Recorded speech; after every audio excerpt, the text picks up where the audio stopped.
Trans.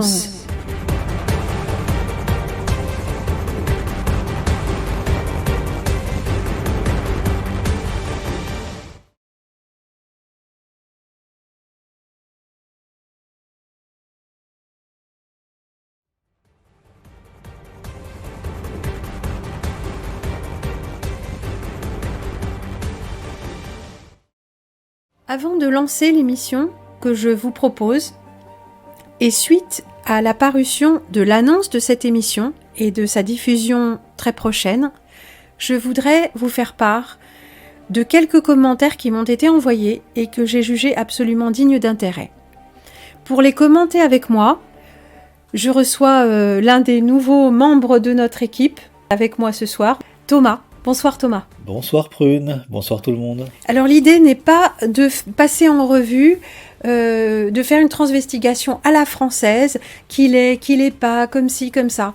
Je vous donnerai les clés, si vous ne les avez pas, peut-être de façon encore plus exhaustive et rapide, pour mener vous-même votre transvestigation, parce qu'il n'est pas question de dire elle est masculine ou elle a une mâchoire carrée, c'est pas parce qu'une femme a une mâchoire carrée. Non, non, ça s'appuie sur tout un ensemble de facteurs, comme toujours. Et je vois que pour discréditer une thèse jugée déviante, on s'appuie toujours sur un seul détail en négligeant tout l'ensemble. Donc ce n'est pas ce que nous faisons. Bon, l'idée n'était pas de passer en revue, c'est pas ce que je vais faire. Peut-être qu'on le fera, on le fera pas. Mais une fois qu'on a compris le principe de comment ça fonctionne et qu'est-ce qu'il y a derrière ces choses, on les retrouve partout. Donc on transpose une situation dans une autre. Et il n'est pas question de dire « oui mais c'est aux États-Unis, oui mais ça ce n'est pas vrai ». Ça ce sont de fausses différences pour vous faire perdre de vue en quoi les choses sont les mêmes partout. On me parle aussi de Amandine Roy, Natacha Ray, et c'est vrai que je ne sais pas qui sont ces personnes. On m'en dit des choses pas forcément très très bien. Et évidemment, nous devons être tout à fait, j'allais dire plein de suspicions. Non, c'est pas ça. Nous poser vraiment les questions. Même moi, vous ne savez pas qui je suis, mais bien sûr, je n'ai pas un tel retentissement, une telle audience que ces personnes. Mais bien sûr, nous ne savons pas qui est qui, à part les personnes que nous côtoyons directement. Et j'ai vu qu'il est de bon ton de se traiter les uns les autres d'opposition contrôlée. Donc, bon. Mais vraiment, il y a des questions à se poser et à tout niveau, disons. La question n'est pas qui est Natacha Ray, qui elle n'est pas, qui est Amandine Roy, qui elle n'est pas, qui il n'est pas, mais plutôt ces choses-là, nous savons qu'elles sont vraies et que de toute façon, quelque chose qui est en train d'émerger à la conscience de nous tous, nous les humains qui essayons de nous réveiller, va être constamment détourné. À ce propos, parlons de Isabelle Padovani, puisque je ne connais pas très bien, mais on me parle d'elle. Et que Isabelle Padovani fait sa transition. J'ai suivi Isabelle Padovani. Elle est dans la spiritualité entre guillemets et la CNV. Lesbienne revendiquée, elle parle souvent de ses compagnes dans ses vidéos. Elle disait avoir une énergie masculine. Peu à peu, elle a mis des chemises bizarres. Apparemment, il y avait des commentaires à ce sujet qu'Isabelle P. trouvait déplacés. La tenue vestimentaire est un sujet futile. Pourtant, ne pouvait guère faire plus voyant. Puis elle a annoncé sa transition, expliquant la tenue vestimentaire. Ce n'était donc pas anodin. Elle se fait appeler Issa. Je me suis désabonnée, me trouvant toutefois peu tolérante. Je ne pouvais plus l'écouter. Impossible. Trop de mensonges. Oui, intolérante. Intolérante. Oui, c'est-à-dire que nous devons être ouverts au fait que ceci est quelque chose de normal. Normal, ça c'est sûr. Hein, c'est conforme à la norme.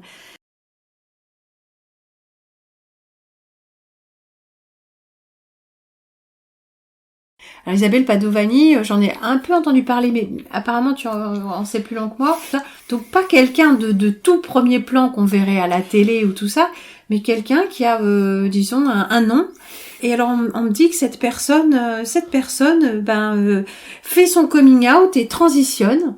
Donc voilà, pour apprendre à être soi-même, il faut accepter son homosexualité, voire son transgenrisme. Et la personne qui nous donne cette information là nous dit qu'elle a été choquée. Ben oui, parce que pour moi, je laisse la parole après, mais s'il s'agit de guérir de son passé, d'être vraiment soi-même, de dire ses vrais besoins, et ben ça nous amène à l'essence de nous-mêmes, et l'essence de nous-mêmes ne peut pas présenter une distorsion entre la biologie et enfin, je veux dire, je peux pas me sentir homme tout en étant une femme biologique. C'est donc, pour moi, c'est qu'il y a une distorsion au niveau énergétique. Alors que là, cette personne-là, qui est censée être chantre du développement personnel, nous dit tout simplement le contraire. Donc, pour moi, il y a un truc qui ne colle pas. Pour moi aussi, il y a un truc qui ne colle pas. Et c'est comme si, après je te donne la parole, c'est comme si même ces personnages qui étaient sur notre chemin, nous qui cherchons à guérir, nous qui cherchons une forme de développement personnel, qui sont dans une recherche d'autre chose, quoi, de savoir qui nous sommes et de nous déployer, comme tu disais, dans cette vie, quoi, vraiment à partir de l'intérieur, eh bien, il y a toujours la voiture balai qui dit non, mais c'est très normal, tu peux être spirituel en étant inverti dans tes énergies, tu peux être complètement toi-même en présentant une distorsion entre la biologie et le ressenti intérieur. Alors toi, Isabelle Padovani... Écoute, alors non, tu disais que je connaissais bien. Je me suis intéressé, mais vraiment, j'ai regardé, mais dans les grandes lignes. Bon, encore une fois, c'est un système de pensée, une croyance. Je sais, j'ai jamais lu un bouquin en fait du fondateur directement ou quoi que ce soit, donc je peux pas te dire, mais en tout cas pour moi ça pourrait être toujours pareil, c'est une personne en fait dans le panier en fait qui fait très certainement avec la base et qui après qui refait à sa sauce quoi en fait quoi. J'ai jamais rien vu de toute façon voilà, moi je pratique d'autres choses, mais j'ai jamais vu en fait quelqu'un qui reprenait en fait le système de la personne qui aurait créé une discipline, une manière de faire quoi que ce soit, refaire exactement la même chose. Non, il y met toujours son énergie de toute façon. Donc ça veut pas dire que le système à la base il est pourri en lui-même, mais simplement il est dévié et pourri par cette personne-là.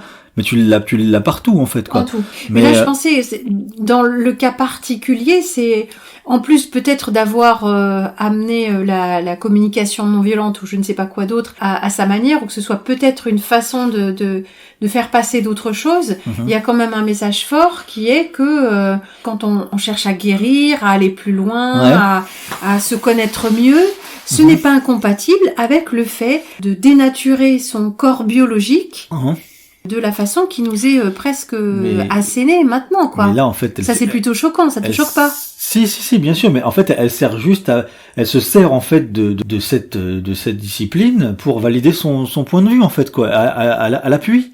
Donc, du coup, pour elle, c'est hyper pratique, puisque comme elle est en chef, elle est montée en chef de file, en fait, si tu veux, c'est je maîtrise la discipline, je la fais bifurquer et je dis que je fais valider mon point de vue par rapport aux autres, etc., que c'est normal de faire comme ça quand on fait, en passant par tel et tel chemin, en fait, quoi, tout simplement, quoi.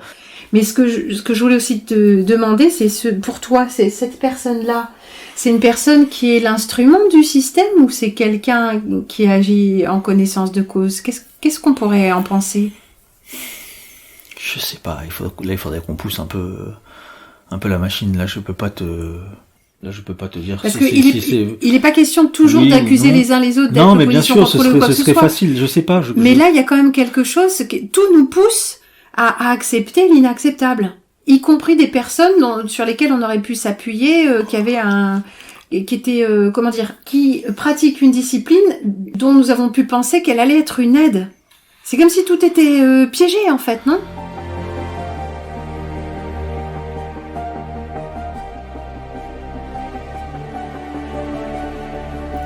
Un jour, un proche me dit « J'aime bien les filles athlétiques ». Je lui ai répondu « Prends un homme, pour la rigolade ». Mais j'ai l'impression que les hommes ne savent plus ce qu'est vraiment l'anatomie féminine. Et il ajoute un peu plus loin « Moi y compris ». Je lis ça et ça me plonge dans une consternation absolue. Enfin, consternation, non, plutôt une réflexion profonde. Et si je suis très honnête avec moi-même, il faut bien que je réponde « Moi non plus, je ne sais plus. En fait, je sais, et toi aussi tu sais, en tant qu'homme tu sais, et moi en tant que femme je sais, et pourtant, il y a quelque chose qui s'interpose, des images qui s'interposent entre mon regard et l'image dans le miroir, entre ton regard sur les femmes et la femme que tu regardes, la femme ou l'homme transvesti que tu regardes. Et c'est pas pour rien. Tout est relié à l'hypersexualité de la femme. L'hypersexualisation. Ouais, complètement, ouais.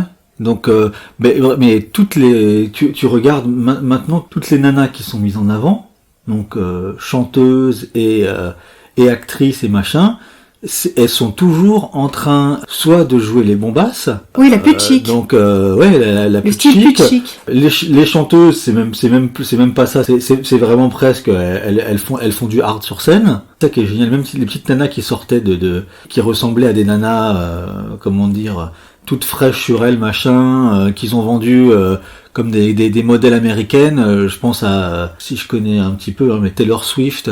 Ou encore Miley Cyrus qui sortait de Disney Club aussi, de Disney, quoi, tu vois, genre la petite fille toute mignonnette, machin, et qui termine plus qu'en reine des putes, quoi. Alors tout ça, c'est des garçons, hein. C'est des garçons. Oui, bien sûr. Ouais. Mais là, je voulais en revenir surtout, qu'est-ce qui nous est donné comme modèle, du point de vue de l'homme et de la femme, quel est l'impact? Parce qu'en fait, ce qui nous est donné comme modèle, à nous les femmes, ou pour vous les hommes, ce ne sont pas des femmes. Ah, mais l'impact, c'est qu'on se fout sur la courge, totalement. On se bat, en fait, et on détruit complètement la relation qu'on a ensemble. Et pourquoi? Parce qu'on croit que vous êtes autre chose, et vous croyez qu'on est autre chose aussi. Très certainement. Parce que ça, on parle de la femme, mais c'est quoi un homme? C'est pareil, c'est quoi un homme maintenant, aujourd'hui? Qu'est-ce qu'on veut d'un homme aujourd'hui? On veut qu'il soit à la fois très viril et pas du tout. On exige des choses complètement antagonistes et impossibles. Voilà, ouais. Baphomet style, quoi, voilà. Voilà. Moi, je pensais surtout au physique et au fait que tu as remarqué qu'il y a certainement remarqué plutôt qu'il y a beaucoup plus d'images, publicitaires qui engagent la femme, donc des hommes trans, à destination des hommes comme image sexuelle et à destination, mais les mêmes à destination des femmes en tant que canon de beauté. Tu dois ressembler à ça si tu veux être baisable. Bien sûr. Donc pour être baisable, il faut avoir une grande bouche. Les femmes ont des petites bouches. Il faut avoir des longues jambes fuselées, mais les femmes n'ont pas des longues jambes fuselées. Il faut avoir une taille étroite, mais quand même une taille étroite et des hanches étroites, mais quand même une taille marquée et si possible des gros seins. Et toute cette silhouette-là, par définition, elle ne peut pas être la silhouette d'une femme, ni le visage d'une femme, ni rien. Donc, ce correspondant qui nous dit je ne sais pas ce que c'est qu'une femme, je crois que je ne sais plus ce que c'est qu'une femme, j'ai envie de lui répondre, moi non plus. Au fond, tu sais ce que c'est, et au fond, je sais ce que c'est, mais en fait, je dois me battre contre moi-même quand je me regarde dans le miroir pour ne pas avoir envie de me conformer à quelque chose que je ne peux pas être.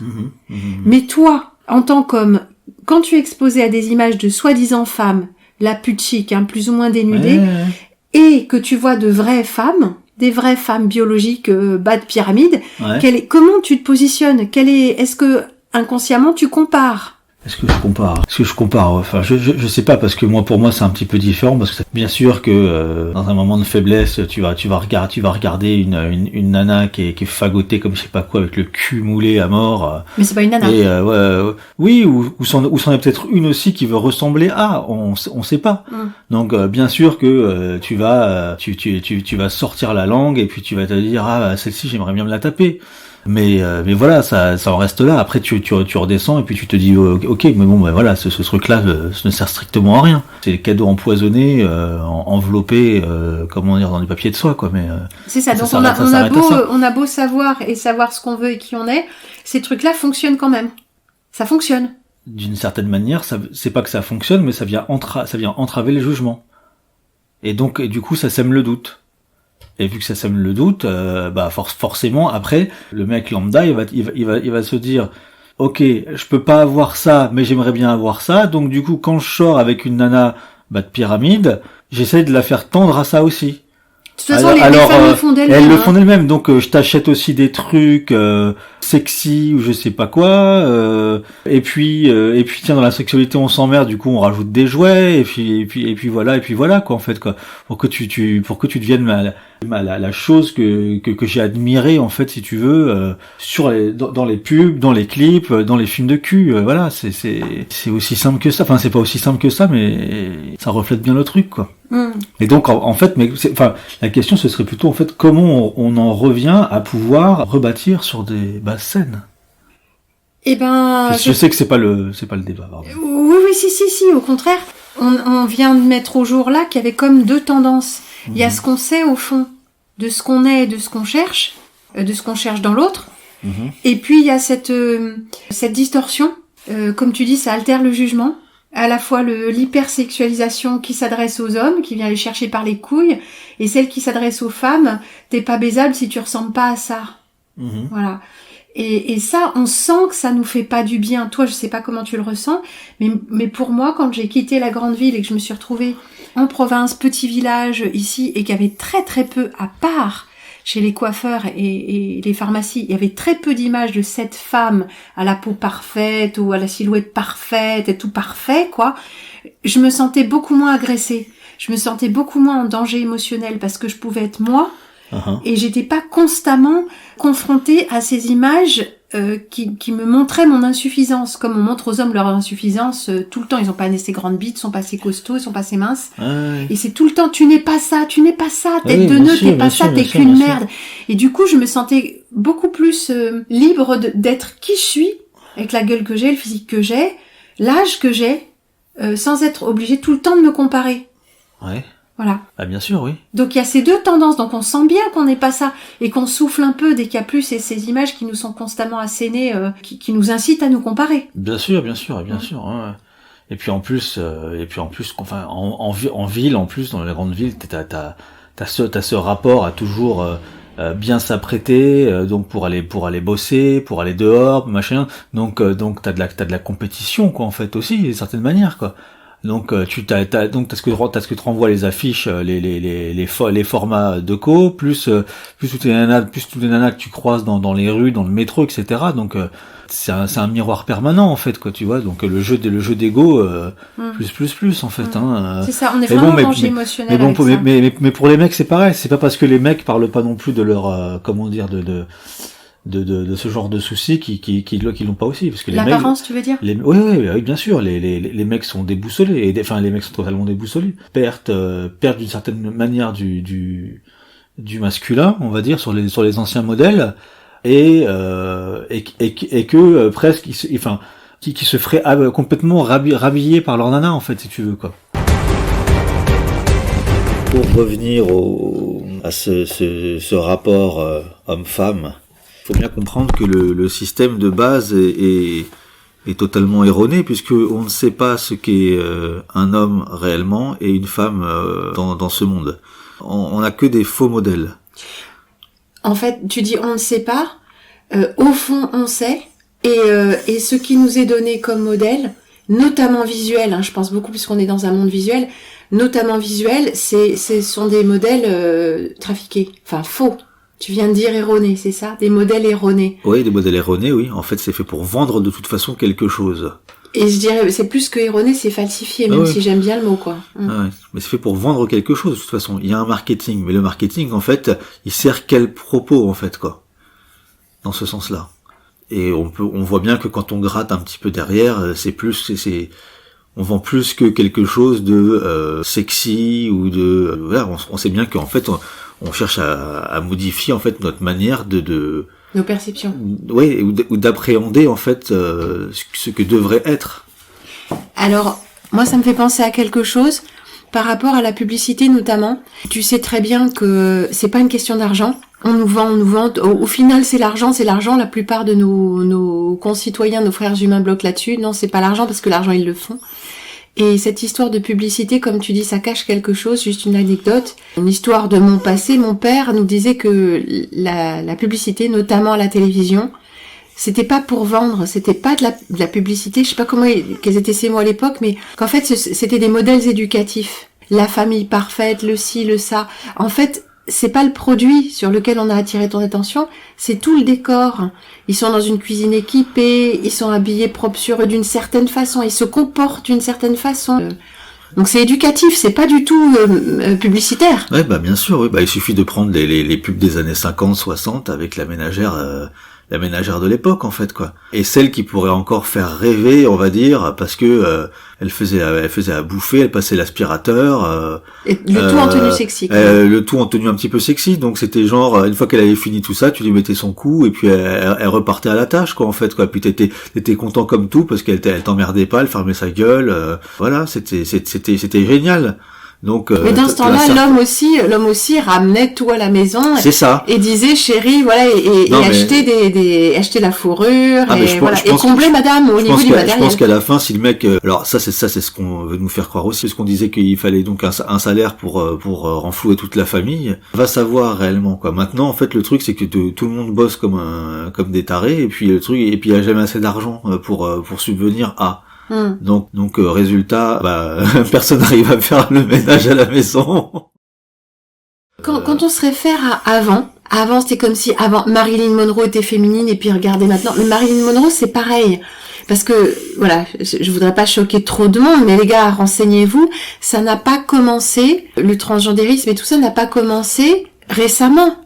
En fait, ça c'est la version pour nous les humains de base. Nous sommes encouragés à le faire en pensant que tout ceci est le fruit du développement de la technologie par les humains. Mais si on pense à l'envers, nous sommes le produit de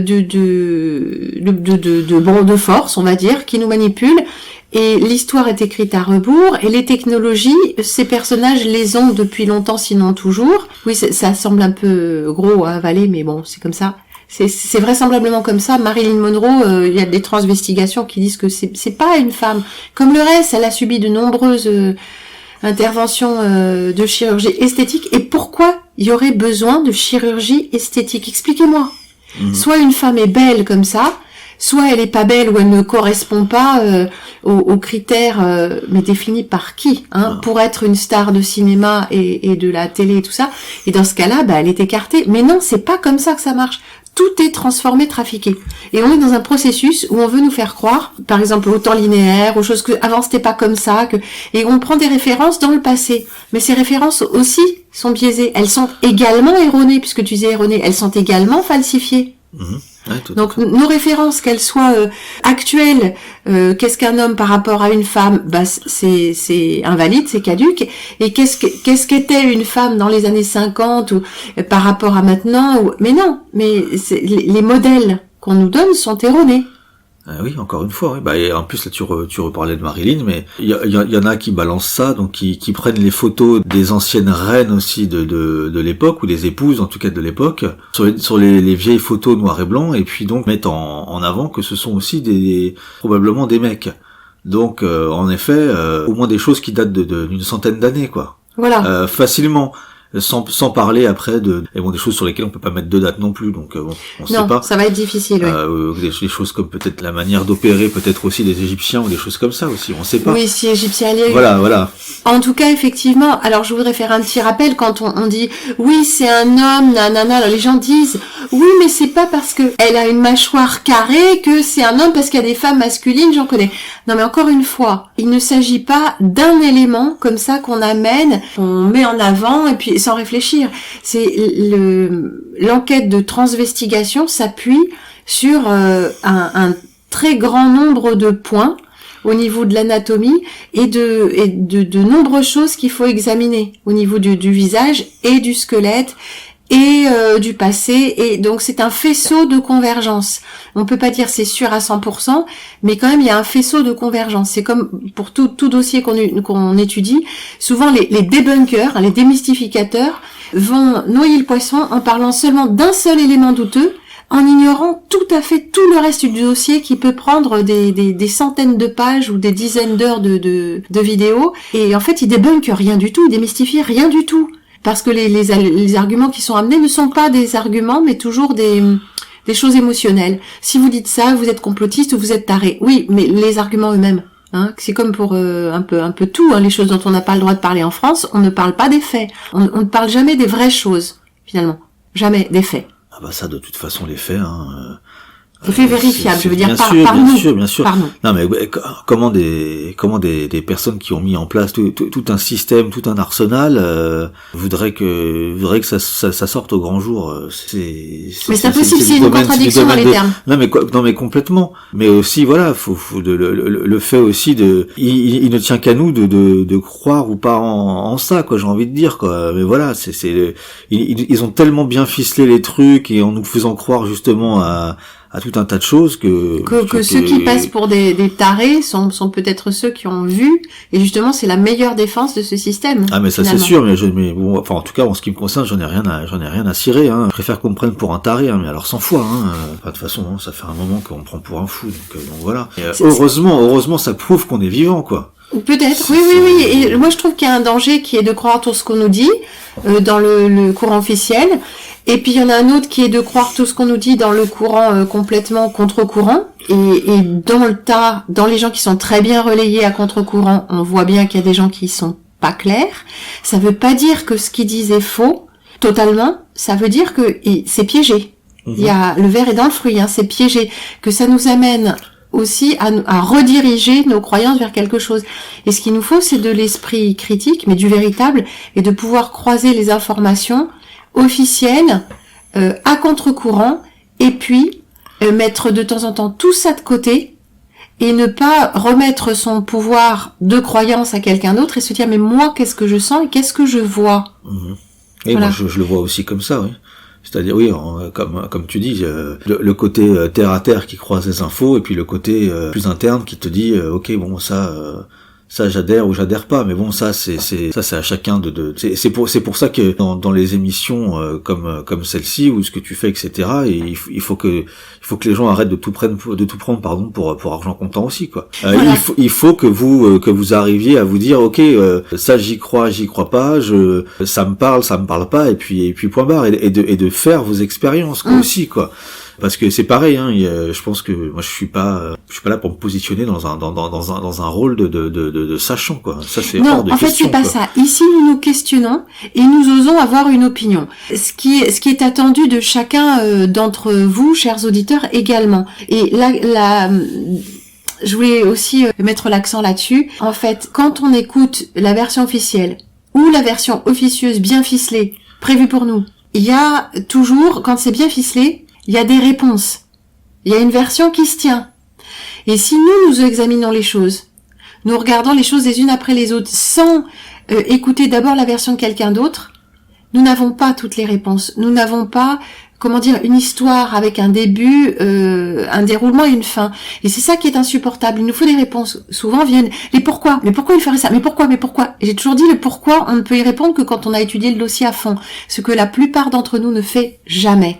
Donc il y a une chose qui est étudier les faits, prendre le temps pour ça. Ce que je fais dans une certaine mesure, mais pas pour tout évidemment. Écouter ce que je ressens, croiser toutes les informations, et aussi accepter que si je déroule le fil de ma propre pensée, il va manquer et le pourquoi, et la finalité, et des éléments qui vont pas coller.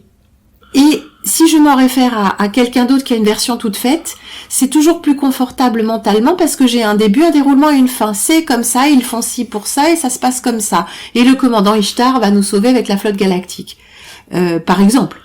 Mais ça, quelque chose me dit non, ça va pas. Mais ma version à moi, des faits, elle est pleine de trous.